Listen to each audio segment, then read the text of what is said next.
A promise extinguished in the dark. The final hours. The disquieting void where a vibrant life once stood began to form in the deepest hours of a Monday morning. For 23-year-old University of Utah student McKenzie Lueck, the preceding days had been emotionally taxing. She was returning to Salt Lake City on June 17, 2019, after attending her beloved grandmother's funeral in her hometown of El Segundo, California. Her flight touched down at Salt Lake City International Airport just after 1:30 a.m. In a now haunting routine, she sent a final text to her mother, Diana, confirming her safe arrival, a small gesture of care that would soon become a critical piece of a terrifying puzzle. Surveillance footage shows her collecting her brown suitcase from baggage claim, her demeanor tired but calm, betraying no indication of the horror that awaited her. At approximately 2:42 a.m., she climbed into a lift, not toward the apartment she shared with roommates, but to a destination that would mark the end of her known world, Hatch Park in North Salt Lake. The Lyft driver, who would later provide crucial testimony to investigators, recalled a seemingly normal interaction. He stated that McKenzie did not appear distressed or anxious. Upon arrival at the still, dark park at around 3 a.m., he watched as she wheeled her suitcase across the dew-dampened grass toward a waiting vehicle. He heard a brief casual greeting, "How are you? How was your trip?" before driving away, leaving McKenzie with the man she believed she could trust. Within minutes, her phone was powered off. It would never be switched on again. The unraveling of a normalcy. The sound of silence. McKenzie Lueck was the kind of young woman who left a luminous impression on those who knew her. Described by friends and family as warm, ambitious, and deeply caring, she was studying kinesiology with plans to pursue nursing or medical school after her anticipated 2020 graduation. She was a dedicated member of the Alpha Chi Omega sorority, worked at a biological testing lab, and was known for her reliability and close bonds with her family. This established character made her subsequent silence scream with abnormality.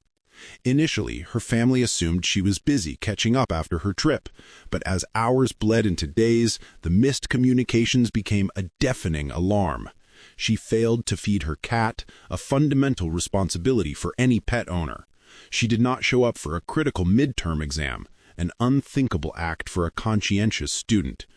Most tellingly, she missed a wedding in California that she was eagerly anticipating. This was not the McKenzie anyone knew. The gnawing worry soon escalated into full-blown panic among her inner circle. Her close friend and sorority sister, Kennedy Stoner, voiced this collective fear to the media, stating emphatically that vanishing without a trace was entirely out of character for the responsible and family-oriented young woman. The official machinery of a missing persons investigation creaked into action on June 19th, when McKenzie's father, Greg Lueck, made a poignant 911 call requesting a wellness check. His voice, etched with paternal concern, detailed the last known traces of her daughter's whereabouts, painting a picture of a family clinging to hope while bracing for the worst. Police immediately began retracing McKenzie's steps, quickly confirming her airport arrival and identifying the Lyft driver.